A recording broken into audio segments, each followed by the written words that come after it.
کو جانتا ہے. کوئی پریشانی ہو سب سے پہلے کس کا دروازہ کھٹکھٹایا جائے؟ اللہ کا. یعلم خائنۃ الاعین وما تخفی الصدور. وہ آنکھوں کی خیانت کو بھی جانتا ہے, سینوں کے رازوں کو بھی جانتا ہے. هو اعلم بکم اذ انتم اجنۃ فی بطون امہاتکم. جب تمہاری ماں تمہیں نہیں جانتی تھی, ماں کے پیٹ میں تھے تم, وہ اس وقت سے تمہیں جانتا ہے, تم سے محبت کرتا ہے, ماں سے بھی 70 گنا زیادہ. علی کل شیء قدیر ہے, اس کی عظمت ہے, اس کا جلال ہے. لہذا جب بھی پکارا جائے گا, وہ پکار جو اسباب سے ہٹ کے ہے. اسباب کا مطلب کیا ہے؟ مجھے پیاس لگ رہی ہے, میں کہتا ہوں پانی چاہیے, آپ جائیں گے اٹھ کے کولر سے پانی نکالیں گے لے آئیں گے. یہ وہ مدد نہیں ہے, یہ تو ہر ایک سے مانگی جاتی ہے. ایک مدد وہ ہوتی ہے اس کے ارادے کا نام. جب وہ کسی چیز کا ارادہ کرتا ہے تو دو کام کرتا ہے, یا تو ویسے اسباب پیدا کر دیتا ہے یا بغیر سبب کے کام کر دیتا ہے. وہ بغیر سبب کے کام کرے, اس کو معجزہ اور کرامت کہتے ہیں. سمجھ میں آ رہی ہے بات؟ اس کو کیا کہتے ہیں؟ معجزہ اور کرامت. کوئی سبب نہیں ہے, کر دیا اس نے. جیسے بنی اسرائیل میں ایک بندہ مر گیا, قرآن سے پتہ چلتا ہے اور آسمانی کتابوں سے بھی. قاتل کا پتہ نہیں چل رہا تھا, بڑے پھڈے ہو رہے تھے, بے گناہ لوگوں پہ الزامات لگ رہے تھے. اللہ نے اس مقتول کو زندہ کیا, اور اس مقتول نے کھڑے ہو کے نام بتایا, میرا قاتل یہ اللہ نے مدد کی سبب کے بغیر. یہ ہوتا ہے یہ معجزہ. کرامت بزرگوں کی ہوتی ہے اور معجزہ پیغمبروں کا. فرق صرف اتنا ہے کہ کرامت پر ایمان ضروری نہیں ہے جب تک کہ وہ قطعی دلیل سے ثابت نہ ہو. اگر قطعی دلیل کے بغیر ہے تو اگر آپ کو بیان کرنے والے پر اعتماد ہے تو مان لیں, بیان کرنے والے کے بارے میں آپ کا خیال ہے پھینک رہا ہے لمبی لمبی, تو نہیں مانے آپ. لیکن معجزے کا انکار نہیں کر سکتے آپ. لیکن قرآن میں کچھ کرامتیں ایسی ہیں کہ ہیں وہ کرامت لیکن ماننی پڑیں گی, کیونکہ بیان کون کر رہا ہے؟ قرآن بیان کر رہا ہے. اسی طرح بیان کرنے والا قابل اعتماد ہے, آپ کو پتا ہے یہ جھوٹ نہیں بولے گا, پھر بھی آپ انکار کر رہے ہو, تو یہ کرامت کا انکار نہیں ہے, پھر خدا کی قدرت کا انکار ہے. میں نے شہیدوں کے خون کی خوشبو خدا کی قسم اپنی ناک سے سونگھی ہے. اب جس کو مجھ پہ اعتماد ہوگا مان لے گا یار اللہ کی قدرت ہے, بندہ شہید ہوا اور اس کے خون سے اللہ نے خوشبو پیدا کر دی. لیکن آپ کو اگر مجھ پہ اعتماد نہیں ہے, آپ کا خیال ہے یہ مولوی صاحب پھینکوں ہیں, تو نہ مانو آپ. لیکن آپ کا خیال ہے کہ مولوی صاحب پھینکوں نہیں ہے, کیوں پھینکوں گا بھائی, کیوں جھوٹ بولوں گا میں, اتنی بڑی قسم مسجد میں ممبر پہ بیٹھ کے کیوں اٹھاؤں گا. اس کے باوجود بھی اگر آپ انکار کر رہے ہو کہ نہیں جی شہید کے خون سے خوشبو آ ہی نہیں سکتی, تو پھر یہ ہمارا انکار نہیں ہے, پھر یہ خدا کی قدرت کا انکار ہے. یہ وہی لا مذہبیت ہے, الحاد ہے, جس کی بیس پہ لوگوں نے خدا کا انکار کیا ہے. کیونکہ آج بہت سے لوگ بابوں کی کرامتوں کا انکار کرتے کرتے لمٹ کراس کر چکے ہیں, کرامت کے وجود ہی کے منکر ہو گئے. یہ غلط ہے. کسی بھی چیز کے اعتدال سے اس پہ رد کیا جائے گا. سمجھ میں آ رہی ہے کہ نہیں آ رہی بات؟ توحید یہ نہیں ہے کہ آپ کرامتوں کا انکار کرتے ہیں. توحید, کرامت کا وجود تو توحید کی بڑی دلیل ہے کہ یہ اللہ کی قدرت ہے. تو مدد اسباب سے ہٹ کے کون کرتا ہے؟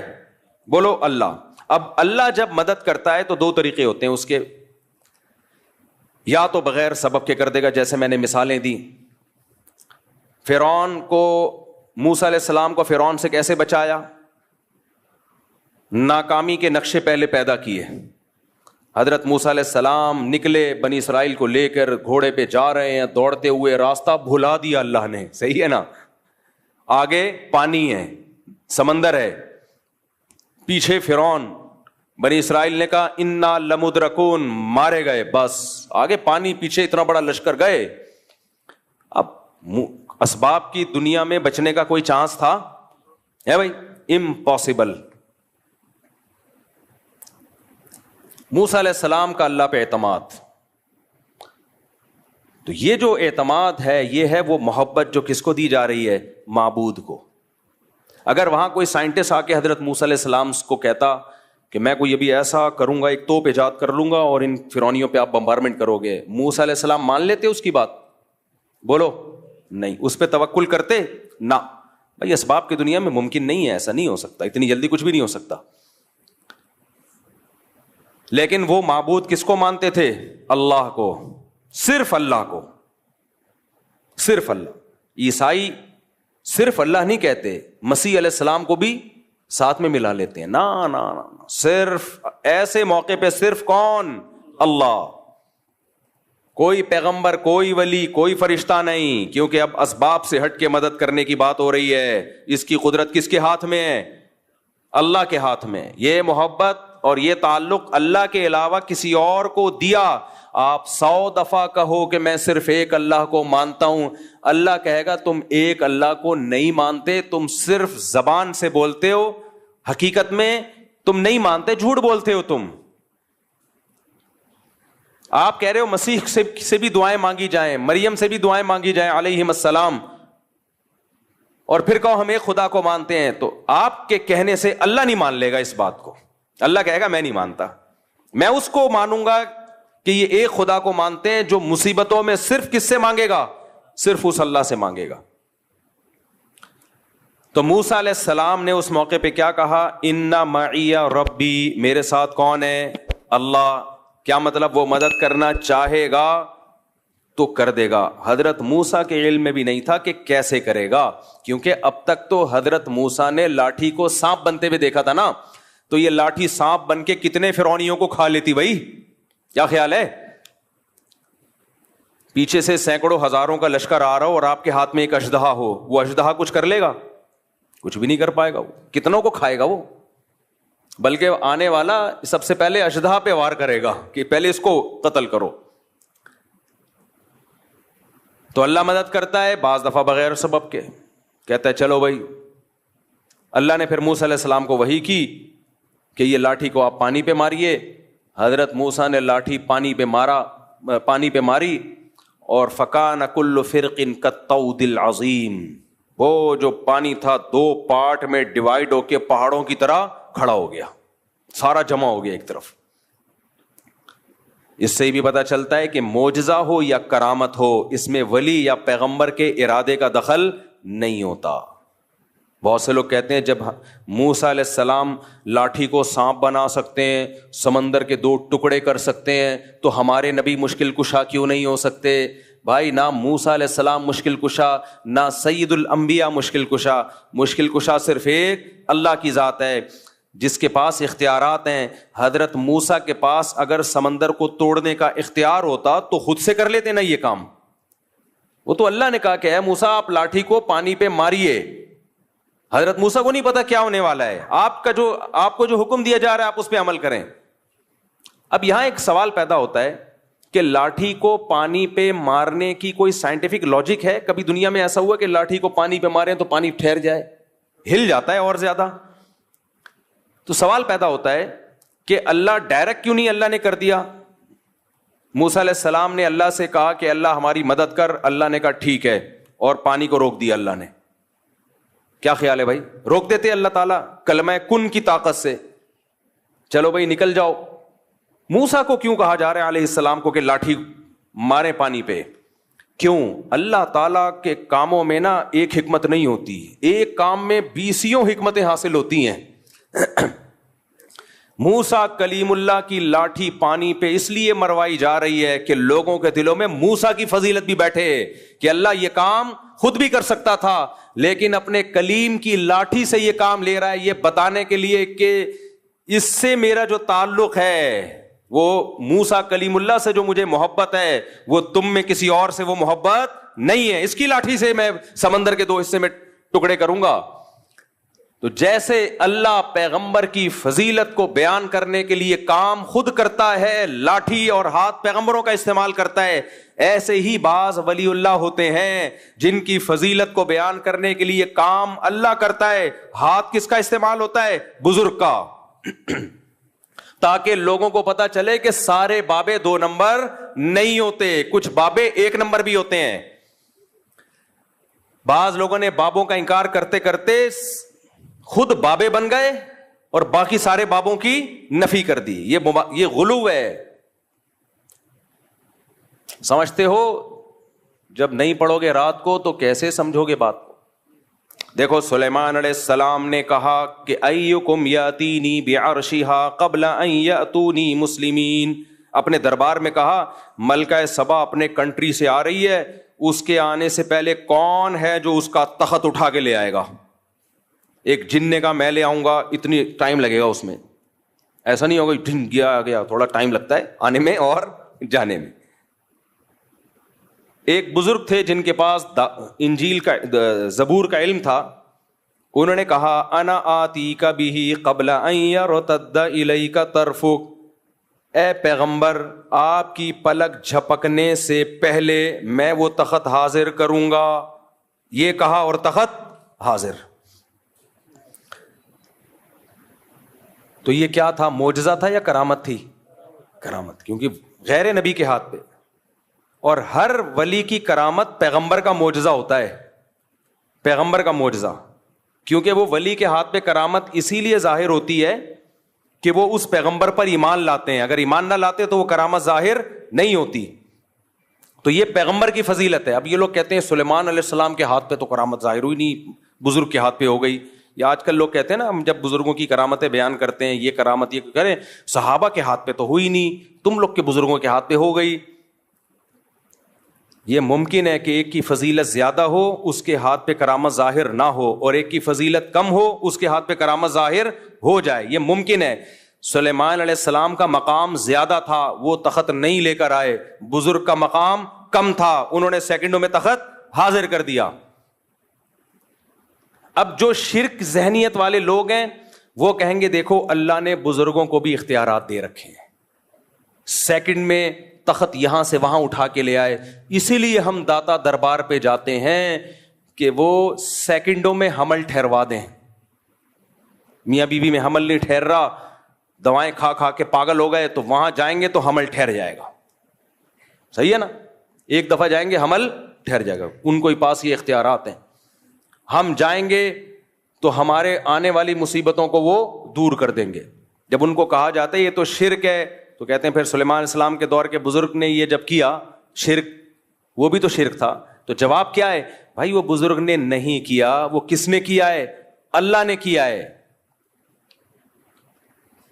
وہ اللہ نے کیا ہے۔ اللہ نے اس بزرگ کے دل میں الہام کر دیا تھا میں یہ کام کرنے والا ہوں، اور اس کے لیے میں نے آپ کی سلیکشن کی ہے، قبول ہے؟ انہوں نے کہا ہاں ہو گیا۔ اگر ان بزرگ کے پاس یہ اختیارات ہوتے تو وہ تو تخت ہی دائیں بائیں کرتے رہتے بیٹھ کے۔ کیا خیال ہے؟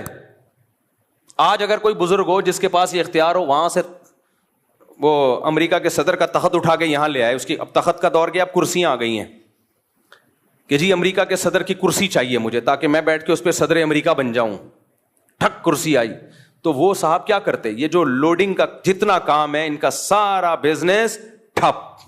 کیا خیال ہے بھائی؟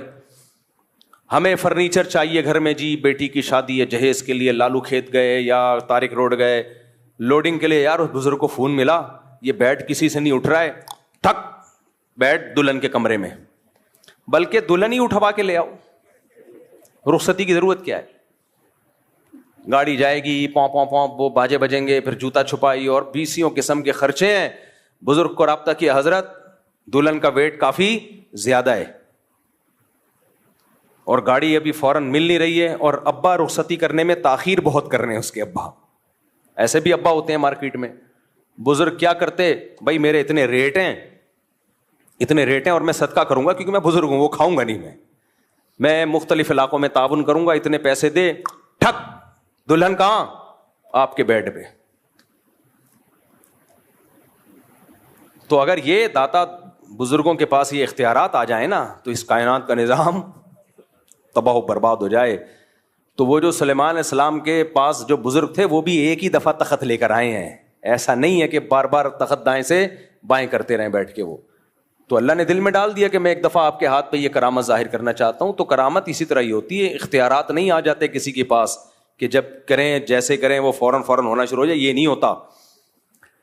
تو جو شرکیہ دماغ کے لوگ ہیں انہوں نے تو اس پہ شرک کرنا شروع کر دیا، اور جو ملحد ہیں، ایتھیسٹ ہیں، خدا کے منکر ہیں یا خدا کے منکروں جیسا ذہن رکھتے ہیں، بعض ایسے ہیں جو اللہ کو مانتے ہیں لیکن وہ سمجھتے ہیں اللہ کے پاس کوئی طاقت نہیں، اللہ کچھ نہیں کر سکتا، سب کچھ اسباب سے ہی ہوتا ہے، تو یہ بھی ملحدانہ سوچ کے حامل ہیں.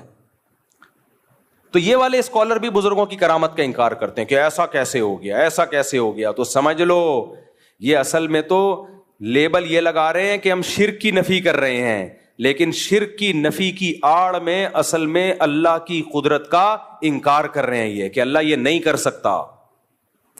لہذا یہ ہر کہانی کو, ہر کرامت کو بولتے ہیں کہانیاں.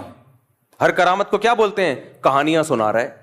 بھائی کچھ کرامت کے واقعات مستند ذریعے سے ہوتے ہیں. فضائل اعمال میں جو کرامت کے واقعات بیان کیے گئے ہیں وہ شیخ الحدیث مولانا زکریا نے خود بیان نہیں کیے, وہ جن لوگوں کی کتابوں سے بیان کیے ہیں وہ سارے مستند لوگ ہیں. ان میں بہت سے تو بخاری مسلم اور حدیث کی کتابوں کے راوی ہیں. اگر آپ ان کو جھوٹا قرار دو گے تو آپ کو حدیث پہ اعتماد ختم ہو جائے گا. تبھی یہ جتنے لوگ ہیں نا جو فضائل اعمال کی کرامتوں پہ اعتراض کرتے ہیں, یہ مولانا زکریا کو تو بولتے ہیں کہ انہوں نے کہانیاں سنائی ہیں. جس کتاب سے مولانا زکریا نے وہ کرامت کا واقعہ لیا ہوتا ہے اس کتاب کے مصنف کو کبھی نہیں کہتے کہ یہ جھوٹا ہے. نہیں آ رہی میرا خیال ہے بات. تبھی فضائل اعمال, فضائل صدقات کی کرامتوں کے واقعات پہ کوئی بھی اعتراض کرے نا تو فوراً بولو کہ ٹھیک ہے تو اپنی بات پہ قائم رہنا. جس کتاب سے انہوں نے کرامت لی ہے اصل میں تو اس کتاب کا مؤلف جھوٹا ہے نا, تو بول کہ اس کتاب کا مؤلف جھوٹا ہے. پھر جب وہ بولے تو پھر آپ بتاؤ کہ اس کتاب کا مؤلف کیا تھا, اس کی حیثیت محدثین کی نظر میں کیا تھی. تبھی یہ جتنے لوگ ہیں یہ بس امت میں تفرقہ پھیلاتے ہیں. تو اعتدال کی راہ کیا ہے؟ نہ تو ہر بزرگ کی کرامت کو مانا جائے, یہ ٹاپک سے میں ہٹ گیا, دوبارہ اصل ٹاپک پہ آ رہا ہوں. نہ تو ہر بزرگ کی کرامت کو مانا جائے گا, ایک بات. مستند ذریعے سے جو کرامت ہوگی اس کو مانا جائے گا. دوسری بات, کرامت کا مطلب کیا ہے؟ اختیارات کسی کے پاس نہیں ہے. کبھی کبھار اللہ کسی کی فضیلت کو بیان کرنے کے لیے, جیسے سلیمان علیہ السلام کے دربار میں کوئی بزرگ تھے, اللہ والے ہوں گے, کوئی جانتا نہیں تھا ان کو, اللہ نے ان کی بزرگی کو ظاہر کرنے کے لیے ان کے ہاتھ پہ کرامت ظاہر کر دی کہ دیکھو یہ بھی میرے نیک بندے ہیں. تو کبھی اللہ ایسا کر دیتا ہے, لیکن اس کا یہ مطلب نہیں ہے کہ اب ہم اس کو پکارنا شروع کر دیں. اختیارات کس کے ہاتھ میں ہیں؟ اللہ کے ہاتھ میں. اختیارات اللہ کے ہاتھ میں تھے, پھر اس نے موسیٰ کی لاٹھی سے, موسیٰ علیہ السلام کی لاٹھی سے سمندر کے 2 ٹکڑے کر دیے. کیے کس نے؟ اللہ نے. تو سمندر کے 2 ٹکڑے کروانے ہو تو کس کو پکارا جائے گا؟ اللہ کو. پھر اللہ کی مرضی بھائی. تو اللہ 2 طرح سے مدد کرتا ہے, ایک اسباب سے ہٹ کے, جیسے موسیٰ علیہ السلام کی مدد کی, کوئی سبب نہیں ہے, سمندر کو 2 ٹکڑے میں ڈیوائڈ کر دیا, چلو بھائی چلو یہاں سے جاؤ. جب فرعون آیا دوبارہ ملا دیا اللہ نے. اس طرح سے بھی اللہ مدد کرتا ہے. اور ایک یہ کبھی کبھار ہوتا ہے, یہ اللہ کی عادت بولو نہیں ہے. عادت اللہ کی اسباب پیدا کرے گا. اللہ کی عادت کیا ہے؟ مثال کے طور پر آپ کمارے چھڑے چھاٹ اللہ سے دعا مانگ رہے ہو میں بھی صاحب اولاد بن جاؤں, تو ایسا نہیں ہوگا آپ کو حمل ٹھہر جائے اور بچہ پیدا ہو جائے. نہ. یا کوئی لڑکی دعا مانگ رہی ہے اللہ بغیر شوہر کے اولاد دے دے, اولاد دے دے. کوئی آ کے مولوی صاحب کہیں گے تیرا دماغ خراب ہے, شوہر کے بغیر اولاد نہیں ملتی. وہ کہ معاذ اللہ نقل کفر, کہ حضرت مریم کو بھی تو بغیر شوہر کے مل گئی تھی. بھائی وہ ونس اپون اے ٹائم. کبھی اللہ ایسا کرتا ہے کہ اسباب کے بغیر مدد کر لیتا, ونس اپون اے ٹائم, ورنہ ایسا نہیں ہوتا. معجزے کرامات بہت کم ہوتے ہیں اور ان پر شرعی حکم کا مدار نہیں ہوتا. خوب سمجھ لو, شریعت جو ہمیں فیصلے کرنے کا حکم دیتی ہے وہ معجزوں اور کرامتوں کو دیکھ کے نہیں بلکہ گراؤنڈ ریئلٹی کو سامنے رکھ کے فیصلے کرنے کا حکم دیتی ہے. معجزے کرامت صرف اللہ اپنی قدرت بیان کرنے کے لیے کہ میں یہ بھی کر سکتا ہوں, اس کے زیادہ اس کی حیثیت نہیں ہے. مثال کے طور پر آپ فرار ہوئے, کسی ملک میں جنگ چھڑ گئی, آپ بھی مظلومن فرار ہوئے وہاں سے, اور آپ نے وہ والا راستہ اختیار کیا جہاں سمندر ہے. اب کوئی کہہ رہا ہے وہاں سمندر ہے, پاگل کہاں جائے گا, آگے نہیں ہے, ادھر سے انڈا موڑ سے لیفٹ سائڈ پہ مڑ جا, ادھر سے ہوتا ہوا گلشن اقبال سے ہوتا ہوا ٹھٹھا کی طرف نکل جا. وہ کہہ رہے نہیں, میں کہاں جاؤں گا, سینڈ سپٹ اور ہاکس بے کی طرف جاؤں گا. کسی نے کہا وہاں آگے راستہ بند ہو رہا ہے. کہے گا تجھے اللہ کی قدرت پہ یقین نہیں ہے, موسیٰ علیہ السلام بھی تو اسی ٹریک پہ چلے تھے, آگے راستہ بند تھا, اس خدا نے اپنی قدرت دکھائی اور سمندر کو 2 حصوں میں تقسیم کر دیا. تو میں جب وہاں جاؤں گا آگے اللہ اپنی قدرت سے کشتیاں بھیج دے گا, اللہ اپنی قدرت سے سمندر کو پھاڑ دے گا تو ہم کہیں گے تیرا دماغ ہو گیا ہے خراب. نہیں آئی میرا خیال ہے بات. ہم کیا کہیں گے؟ تیری کھوپڑی ہو گئی ہے آؤٹ. ہم کہیں گے بھائی موسیٰ علیہ السلام جان کر اس راستے پہ نہیں چلے تھے, بھول گئے تھے راستہ. چلے تو وہ اس ٹریک پہ تھے جو خشکی کا راستہ جاتا ہے, وہ راستہ ہی بھول گئے, بس اللہ نے اپنی قدرت دکھانی تھی. کہ نہیں تم اللہ کی قدرت کے منکر ہو. کیا اللہ سمندر کو 2 حصوں میں تقسیم نہیں کر سکتا؟ بھائی کر تو سکتا ہے, تو اللہ کرے گا, کر تو سکتا ہے, لیکن تجھے یہ کس نے کہا کہ کرے گا؟ ایک دفعہ مجھے یاد ہے کوئی مجھے مشورہ دے رہا تھا, کوئی ایسے بے احتیاطی والا مشورہ دے رہا تھا. میں نے کہا یار حالات ٹھیک نہیں ہے, اس طرح میرا جانا ایسے موقع پہ وہاں ٹھیک نہیں ہے, آج کل تھریٹس بہت ہیں, تھوڑا پرانی بات ہے, جان کا خطرہ ہے. اس نے کہا اللہ نے چاہا تو اللہ بچائے گا. میں نے کہا اگر اللہ نے نہیں چاہا تو تیرا باپ بچائے گا پھر؟ کہ نہیں اللہ نے چاہا تو اللہ بچا لے گا. یہ تو ہمیں پتا ہے اللہ نے چاہا تو بچائے گا, لیکن مجھے پتا ہے کہ اللہ چاہتا ہے کہ نہیں چاہتا. میں بلیچ پی رہا ہوں, اللہ نے چاہا تو اللہ بچا لے گا. مجھے پتا ہے یہاں فلاں جگہ پہ دہشت گردی ہے, قتل و غارت ہو رہے ہیں, نہیں جاؤ بھائی, وہاں پہ بم پھٹ رہے ہیں, حالات خراب ہیں, اللہ نے چاہا تو اللہ بچا لے گا. تو ٹھیک ہے, بہت سے لوگوں کو اللہ نے بچایا بھی ہے. اب کراچی کے جو حالات خراب چل رہے تھے, جگہ جگہ بم دھماکے ہو رہے تھے, بنارس لوگ جاتے تھے نا, وصیت کر کے جاتے تھے کہ میں بنارس جا رہا ہوں. بنارس والا ادھر آتا تھا, وصیت کر کے آتا تھا میں انڈا موڑ آ رہا ہوں. ایسی جنگ چل رہی تھی, لوگوں نے کہا ویزے لے کے جاؤ بھائی. تو کراچی کے حالات دیکھے ہیں نا, تو اس میں کہا جاتا تھا بھائی گھر سے باہر مت نکلو. نہیں جی اللہ بچائے گا. اللہ نے چاہا تو اللہ بچائے گا, یقیناً اللہ نے چاہا تو بچائے گا, لیکن اللہ چاہے گا کہ نہیں چاہ رہا ہے یہ ہمیں معلوم نہیں ہے. تو چاہتا ہے کہ اللہ چاہے کہ میں بچوں, لیکن اللہ بھی چاہتا ہے کہ تو جو چاہتا ہے وہ ہو. تو اس لیے معجزوں اور کرامتوں پر فیصلے نہیں کر سکتے آپ. اس کی ایک اور مثال, جب ایک شرعی حکم لوگوں کو بیان کیا جاتا ہے کہ بغاوت کے لیے یا جہاد کے لیے ضروری ہے کہ آپ کے پاس پراپر تیاری ہو, دشمن سے لڑنے کی طاقت ہو. اس طاقت کے بغیر آپ کو نہ جنگ کرنے کی اجازت ہے, نہ مسلح بغاوت کی اجازت ہے.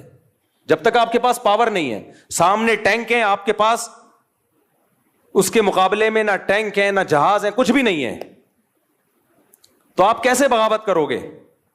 لوگ کہتے ہیں بدر میں کیسے ہو گیا تھا, 313 نے 1000 سے مقابلہ کیا, اور خالد ابن ولید نے 60 سے 60,000 کا حصار توڑا. بھائی بدر میں 313 کا جو 1000 سے مقابلہ تھا وہ نبی کے ارادے سے نہیں تھا, وہ تو کسی اور ارادے سے نکلے تھے. تو مشرکین نے اچانک 1000 کا لشکر لے کے آ گئے, تو وہ تو اس کے علاوہ کوئی راستہ ہی نہیں تھا. تبھی پھر مدد اللہ کی طرف سے نازل ہوئی ہے. تو وہ معجزہ تھا کہ 313,000 پہ غالب آ گئے. نبی خود 313 کو لے کے مکہ پہ چڑھائی کے لیے کبھی بھی نہیں نکلے. نبی مکہ پہ چڑھائی کے لیے اپنے ارادے کے ساتھ اس وقت گئے ہیں جب 10,000 کا لشکر تیار ہوا ہے, پھر آپ نے مکہ پہ اٹیک کیا ہے. سمجھ میں آ رہی ہے بات کہ نہیں آ رہی ہے؟ دیکھو 13 سال مکہ میں آپ نے جہاد نہیں کیا.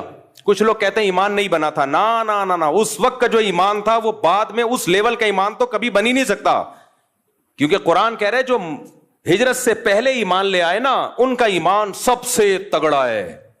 بلال حبشی کا ایمان رضی اللہ عنہ, ابو بکر کا ایمان, عمر بن خطاب کا ایمان, سیدنا علی کا ایمان, سیدنا عثمان کا ایمان, سیدنا عبداللہ بن مسعود کا ایمان.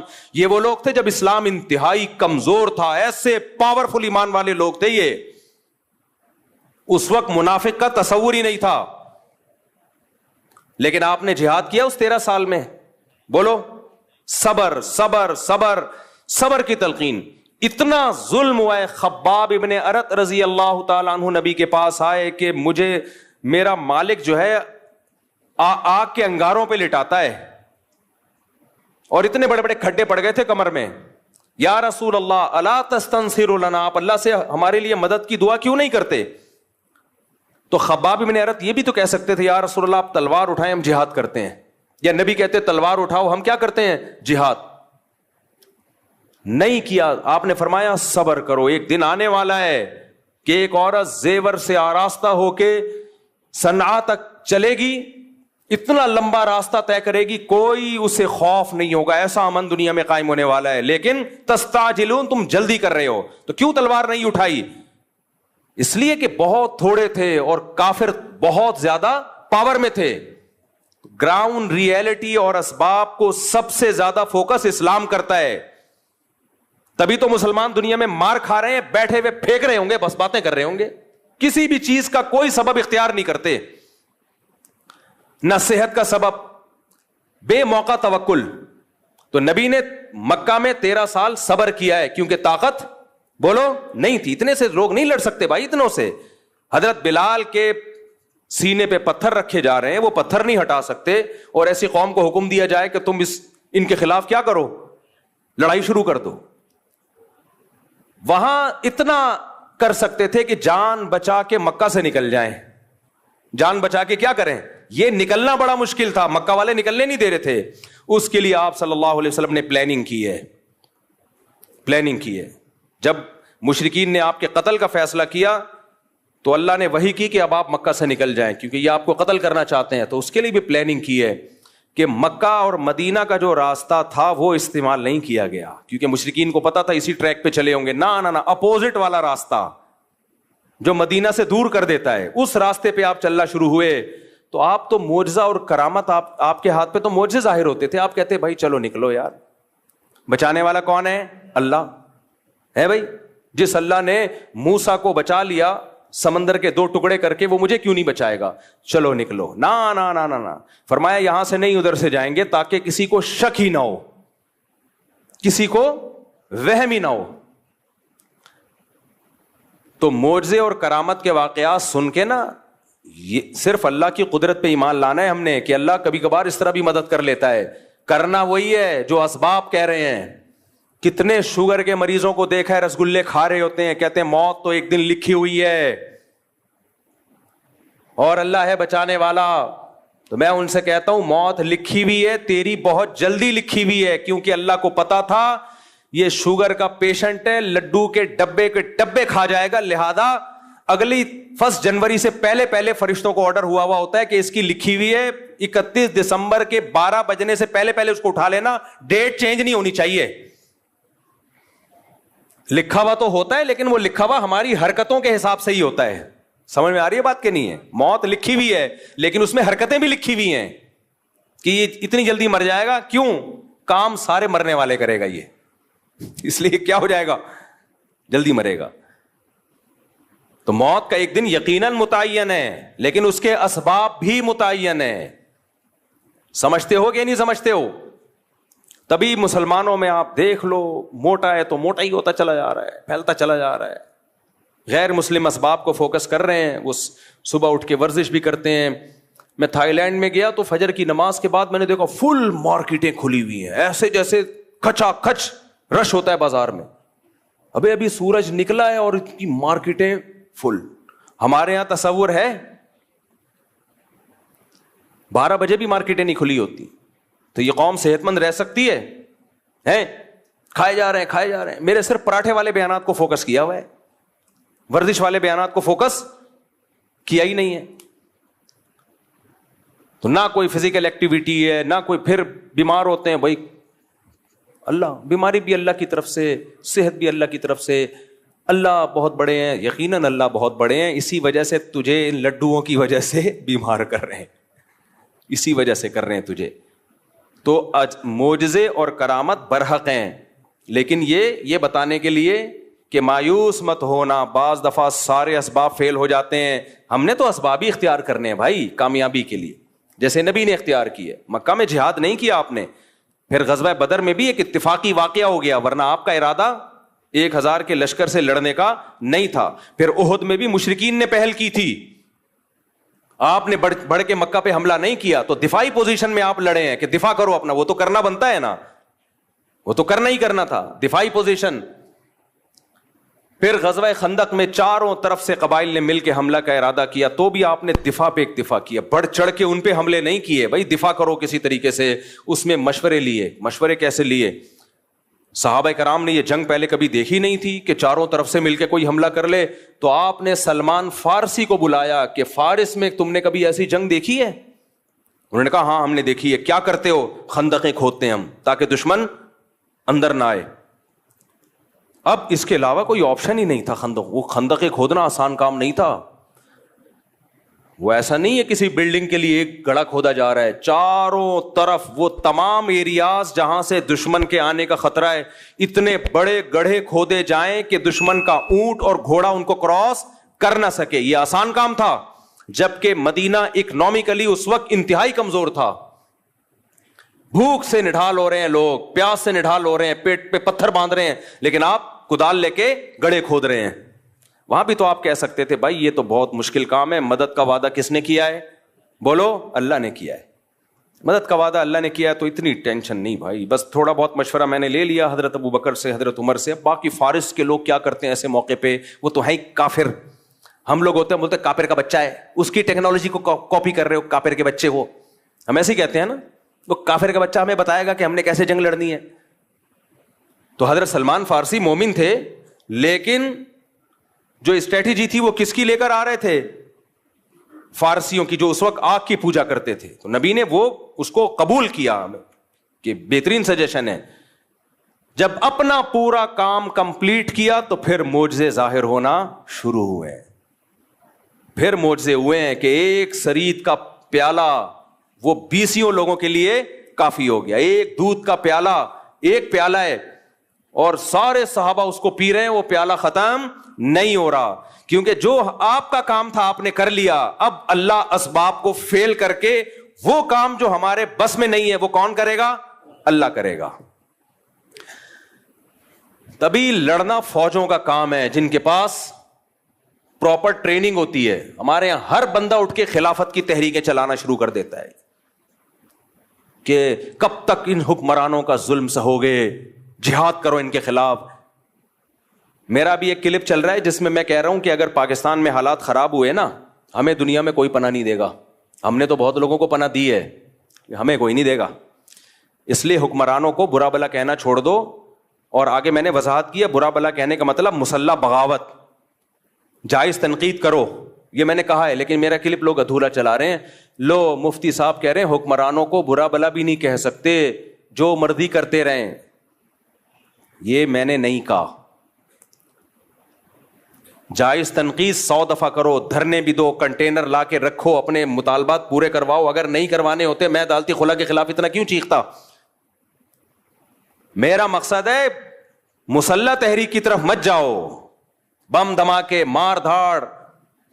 یہ کام کیا تو ملک میں لاشیں بچھیں گی, رزلٹ کچھ بھی نہیں نکلے گا. غزہ سے زیادہ حالات خراب ہو جائیں گے ہمارے ملک کے, کیونکہ یہ جو بیٹھ کے باتیں کر رہے ہیں نا اسلامی خلافت کی, ان کے پاس باتوں کے سوا کچھ بھی نہیں ہے. خلافت کا لفظ انہوں نے بدنام کر دیا ہے. ہر 4 دن میں کوئی اٹھتا ہے کہ پاکستان میں خلافت کا نظام لے کے آؤں. تیرے پاس کون سا میکینزم ہے؟ تیرے پاس کیا اسٹریٹجی ہے؟ پہلے کیا کرے گا, اس کے بعد کیا کرے گا, پھر لڑے گا کیسے؟ کیونکہ اسی لیے تو آپ کو فوج سے لڑنا پڑے گا, اسلام آباد پہ قبضہ کرنا پڑے گا. کیا کیسے کرے گا؟ کوئی جواب نہیں ہے. یونیورسٹیوں کے لڑکوں کو اور طلبہ کو ایک اندھیری گلی میں بند کر دیا. پھر ہوتا کیا ہے, ایجنسی والے ان کو اٹھاتے ہیں, پھر یہ مسنگ پرسن بنتے ہیں. اور یہ جتنے لیڈر خلافت کے نام پہ یہ دندناتے گھوم رہے ہوتے ہیں, ان کو کچھ بھی نہیں ہوتا. ایجنسیاں ان کو کچھ نہیں کہتی. ایجنسیاں کہتی ہیں ان کی دعوت پہ جتنے لوگ آ رہے ہیں نا ان کو کھڈے لین لگاتے جاؤ, ان کی چمڑیاں ادھیڑی جاتی ہیں. کوئی پوچھنے والا تو ایسے جتنے بھی اسکالرز ہیں نا یونیورسٹیوں میں آج کل, یہ بہت اس طرح کے اسکالرز آ رہے ہیں کہ دیکھو یہ مولوی نظام کے خلاف نہیں کھڑے ہوتے. نظام کے خلاف کھڑے ہونے کا مطلب کیا ہے؟ مطلب پہلے واضح کرو, کیا مطلب کھڑے ہونے کا مطلب؟ اگر تم یہ کہہ رہے ہو توپیں گنے لے کے نکل جائیں, یہ نظام کے خلاف ہم نہیں کھڑے ہوں گے بھائی. اس سے نقصان ہوگا, ملک میں انارکی پھیلے گی, ملک کے ٹکڑے ہوں گے اور غیر مسلم طاقتوں کے ہاتھ میں یہ کنٹری چلا جائے گا. اس سے بدتر حالات ہو جائیں گے. اور اگر نظام کے خلاف کا مطلب ہی کہ احتجاج کرو, میڈیا پہ دھرنے دے کے 100 دفعہ کرو, کس نے منع کیا بھائی؟ کس نے منع کیا ہے؟ بنگلہ دیش والوں نے کیا نا احتجاج, کامیاب ہوئے وہ, تو کس نے منع کیا آپ کو احتجاج کرنے؟ یہاں تو بات خلافت سے شروع ہو رہی ہے. اور خلیفہ کون ہوگا آج تک نہیں ڈیفائن کر پائے یہ لوگ. وہ خلیفہ ہوتا ہے وہ بیچارہ اس قابل ہی نہیں ہوتا کہ اس کو کوئی عورت اپنا شوہر بنا لے, اور وہ ملک کا خلیفہ بننے نکلا ہوتا ہے. یہ یونیورسٹیوں میں بہت ہو رہا ہے آج کل. جائیں گے تو کچھ ٹھش پش انگلش ماری اور پھر مولویوں کو برا بلا کہا کہ مولوی تو یہ کر رہے ہیں, مولوی تو تقریریں کر رہے ہیں, تو تصوف میں لگے ہوئے ہیں, تزکیہ میں لگے ہوئے ہیں, نظام کی تبدیلی. اور نظام کی تبدیلی کا مطلب پتہ ہے کیا ہوتا ہے ان کا؟ بغاوت. اب تو واضح لفظوں میں کہنا چھوڑ دیا, کیونکہ کچھ لوگوں کو ایجنسی نے اٹھا کے ان کے اگلے پچھلے گناہ معاف کیے پھر چھوڑ دیا, تو وہ بغاوت کا لفظ یوز نہیں کر رہے. اندر ان کے وہی جذبات ہیں, خلافت, نظام تبدیلی. ابے کیا مطلب نظام کی تبدیلی؟ ہمارے پاس ایک سوٹیبل پیکج ہے نظام کی تبدیلی کا. وہ پیکج کیا ہے بھائی؟ یونیورسٹیاں بناؤ, اسکول بناؤ, تعلیم کو فوکس کرو, تاکہ آپ کی چھت کے نیچے جب کوئی بندہ پڑھ کے فوج میں جائے گا, جب کوئی بیوروکریسی میں جائے گا, جب کوئی عدلیہ میں جائے گا, ماحول آپ اس کو دینی ماحول دو گے تو وہاں جا کے فیصلے بھی کیسے کرے گا؟ اچھے. اور اگر آپ ان شعبوں میں نہیں گئے تو پھر یہ تمام اہم ترین شعبے آپ نے اسلام دشمنوں کے لیے چھوڑ دیے ہیں. پھر فوج میں بھی اسلام دشمن لوگ جائیں گے, عدلیہ میں بھی اسلام دشمن لوگ جائیں گے, بیوروکریسی میں بھی اسلام دشمن لوگ جائیں گے, پھر فیصلے آپ کے خلاف ہوں گے اور آپ دھرنے دیتے رہو گے. یہ ایک سوٹیبل طریقہ ہے نظام کی تبدیلی کا. یہ طریقہ نہیں ہے کہ آپ اٹھے اور دھڑم دھڑم کر کے آپ نے اتنے بندے وہاں مار دیے, اتنے بندے وہاں مار دیے. اس سے کچھ بھی حاصل ہونے والا نہیں ہے. اور اگر حاصل ہوا تو آپ کو نہیں ہوگا, ان طاقتوں کو ہوگا جو آپ کو فیور کر رہی ہیں. سمجھ میں آ رہی ہے بات کہ نہیں آ رہی ہے؟ ان طاقتوں کو فائدہ ہوگا اس سے. اور ویسے بھی میں بار بار کہہ رہا ہوں, پاکستان میں حالات خراب ہوئے نا, مجھے اور آپ کو کوئی پڑوسی ملک ٹھکانہ نہیں دے گا. ہم نے ٹھکانہ دیا, وہ نہیں دیں گے ہمیں. لوگ کہتے ہیں ڈالر لے کے ٹھکانہ دیا تھا, تو آپ بھی تو ڈالر لے کے ہی ہمیں بھگا رہے ہو وہاں سے. اور ہم نے کتنے افغانی یہاں پہ جو ہمارے بھائی ہیں, کیا ڈالر لے کے ہم نے ان کو یہاں ٹھکانہ دیا ہے؟ کس نے ڈالر لیے بھائی؟ آج بھی گھوم رہے ہیں اور ہمیں خوشی ہے. زیرو سے کروڑ پتی بن گئے, ان کی جائیدادیں ہیں, پراپرٹیاں ہیں 100 دفعہ. ہمیں خوشی ہوتی ہے اس سے. مسلمان ہیں. ضیاء الحق کی تقریر آپ سنے جا کے, جب یہ افغان جہاد شروع ہوا تھا, اس نے کہا تھا, اس کے الفاظ مجھے پورے الفاظ یاد نہیں, اس نے کہا تھا افغانوں کے لیے ہمارا ملک کھلا ہوا ہے, آئے یہاں پہ دھڑا دھڑ آئے.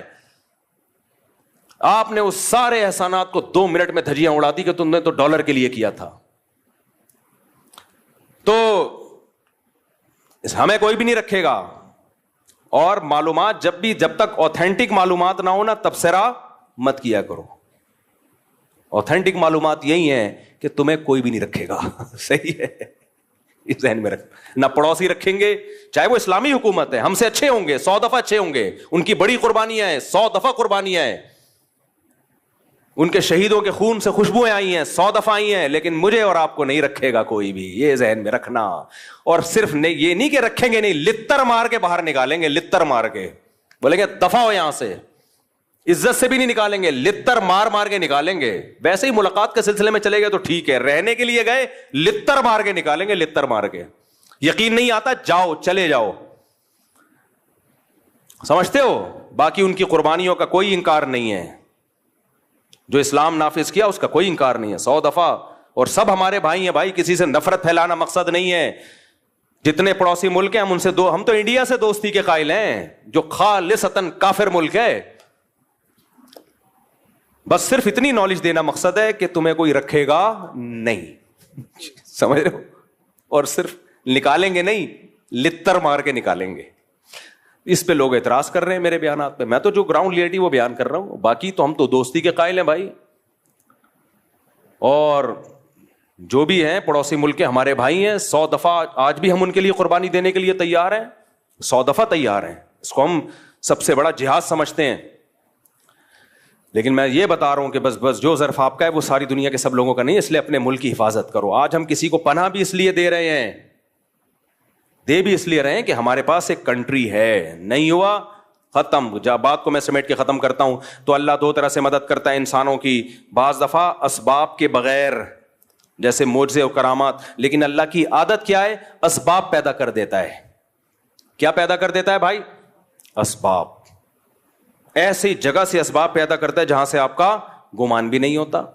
تو پھر ملحد کہتا ہے یار یہ تو سبب سے ہو رہا ہے نا, یہ تو سبب سے ہو رہا ہے, یہ تو سبب سے ہو رہا ہے, یہ تو اللہ کہاں کر رہا ہے. بھائی وہ سبب پیدا کس نے کیا ہے؟ اللہ نے کیا ہے. وہ سبب پیدا کرنے والا کون ہے؟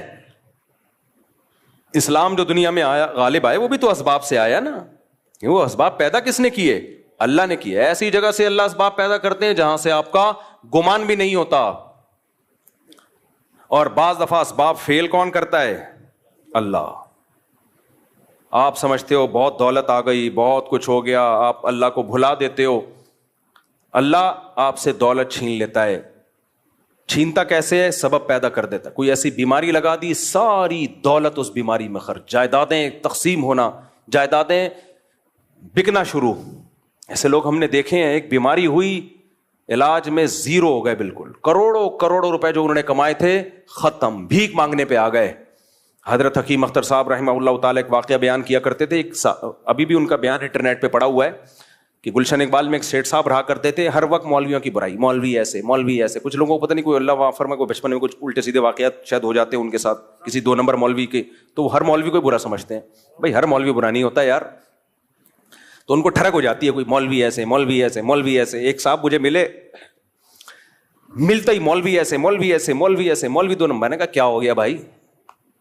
پھر انہیں واقعہ سنایا کہ بچپن میں جو ان کے ساتھ ہوا تھا, کوئی قاری صاحب تھے, کوئی غلط ہو گیا. تو میں نے کہا یار ایک نے غلط کر لیا آپ کے ساتھ, جو 100% اس قاری کو چھتر لگاؤ سالے کو.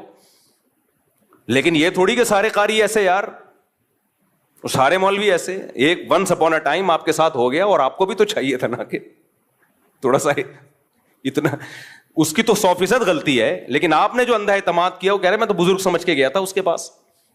تو بزرگ بھی بعض بڑے ڈینجرس قسم کے ہوتے ہیں. 2 قسمیں تو بزرگوں کی ہیں نا, 2 نمبر اور 1 نمبر. تو بعض دفعہ ایسا ہو جاتا ہے جس کی وجہ سے پھر آدمی کہتا ہے. تو وہ حکیم اختر صاحب نے فرمایا کہ وہ ہر وقت مولوی ایسے, عالم ایسے, بزرگ ایسے, نہ نماز نہ روزہ نہ زکوٰۃ. اس کو معدے کا کینسر ہو گیا. کینسر جب ہوا ہے تو حالت خراب, ڈاکٹر نے کہہ دیا اتنے دن کے مہمان ہو. اب دبلا ہونا شروع ہو گیا, ہڈیاں وڈیاں جو بیچارے کینسروں کے.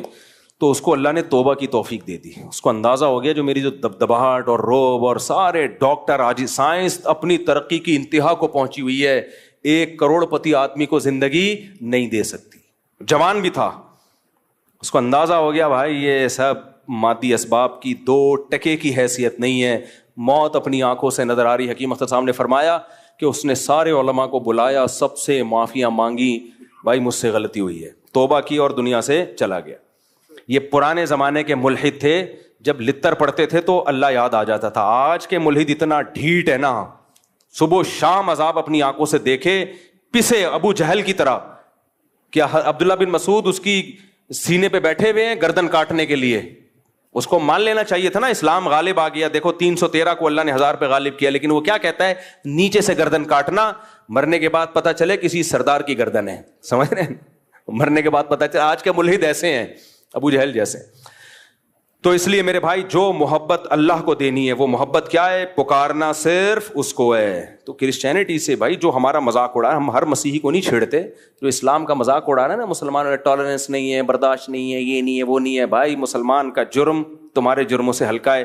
تم نے ایک جرم ایسا کیا ہے نا, شرک کا, وہ ایک ترازو کے پلڑے میں جب لا کے رکھا جائے گا تو اللہ کہے گا مسلمان جیسا بھی ہے مانتا صرف مجھے تھا, اور تم جتنے بھی اچھے ہو میرے ساتھ عیسیٰ ابن مریم کو تم نے شریک کر لیا, تمہارا ایک جرم لاکھوں کلو کا ہے. صحیح ہے نا, اور مسلمانوں کے چھوٹے چھوٹے 20 جرم بھی اس جرم کا مقابلہ نہیں کر سکتے.